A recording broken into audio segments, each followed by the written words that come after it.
Professor Mohsen Milani is Executive Director for the Center for Strategic and Diplomatic Studies. He's a professor of politics at the University of South Florida. He's also author of a book published in January last year. It's called Iran's Rise and Rivalry with the U.S. in the Middle East. Professor Milani joins us live from Tampa, Florida.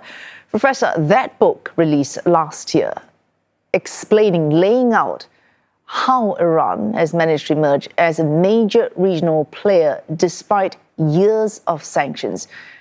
The quagmire we see ourselves in right now, how much of it is because the US and Israel might have failed to appreciate the resilience of Iran?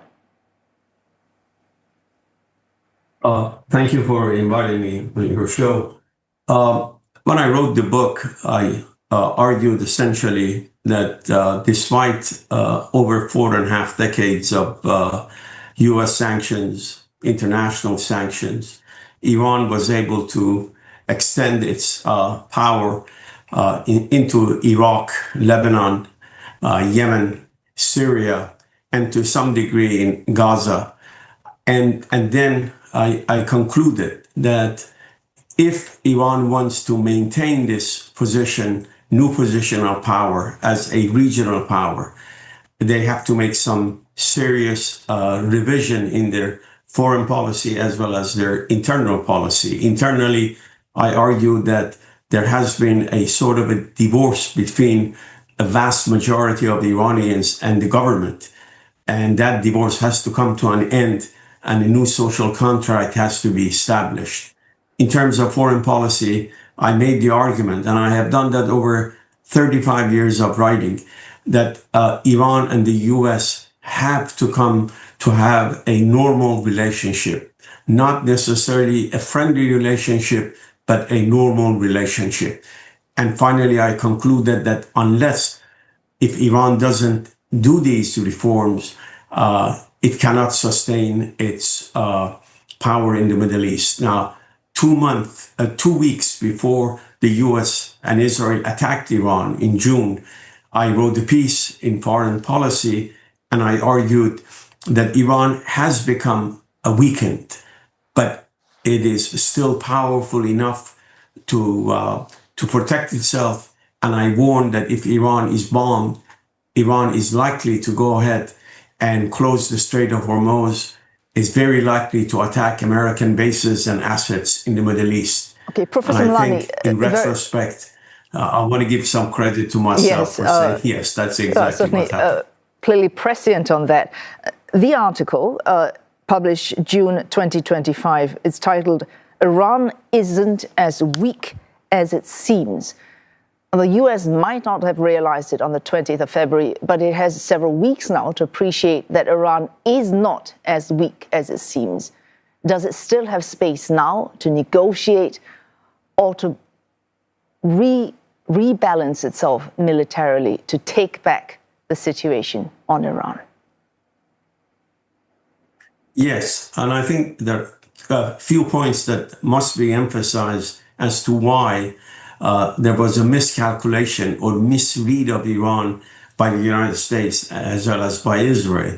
One thing is that they thought that Iran is a one-man show, and that if they can get rid of the top, or if they can kill the head of the snake, the entire system is going to collapse. As you know, this is not the case. Iranian system is based on institutions, and when you get rid of the top leadership, a new generation comes out. So what has happened as a result of killing of at least 70 top leadership, security and military leadership of the Islamic Republic, a new generation of Iranians have taken over. They are much more radical. They are much less inclined to be conservative in addressing Israel and the US threat. So yes, there has been a change in the regime, but no regime change as the United States and Israel thought they would do. And secondly, the second miscalculation is that it is true that Iranian air defense systems were degraded in the 12-day war. But what was underestimated was the power of Iranian offensive capabilities of its drones and and its missiles. And finally, perhaps the single greatest unexpected and surprising aspect of this war is the Iranian control over the Strait of Hormuz. That Iranian control over that strait, in my judgment, is the most effective deterrence Iran has, perhaps even more effective than its missiles and its drones. Yeah, so that is the real nuclear weapon for Iran. Now, a final question to you, Professor Milani.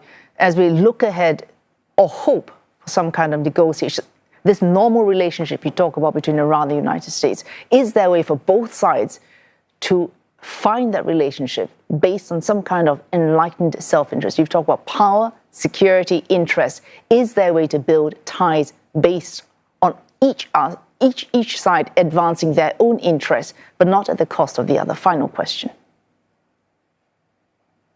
Yes, I think if the two countries want to reach that point, they have to put an end to their maximalist demands. The U.S. seems to want Iran to surrender. It's not going to happen. The Iranian leadership is not going to surrender. And if they do, they're not going to be able to stay in power for too long.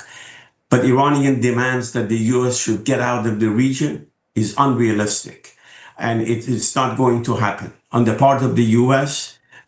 should understand that it cannot impose all its will on Iran. And therefore, they have to come out with a much more realistic assessment of the situation in Iran. Yes, they have every right to be worried about Iranian nuclear program, but we had an agreement in 2015. Perhaps that agreement could be improved so that Iran can give sufficient assurances to the West and to the rest of the international community that it has no intention of building a bomb. So the key is for the two countries to realize the limits of their power.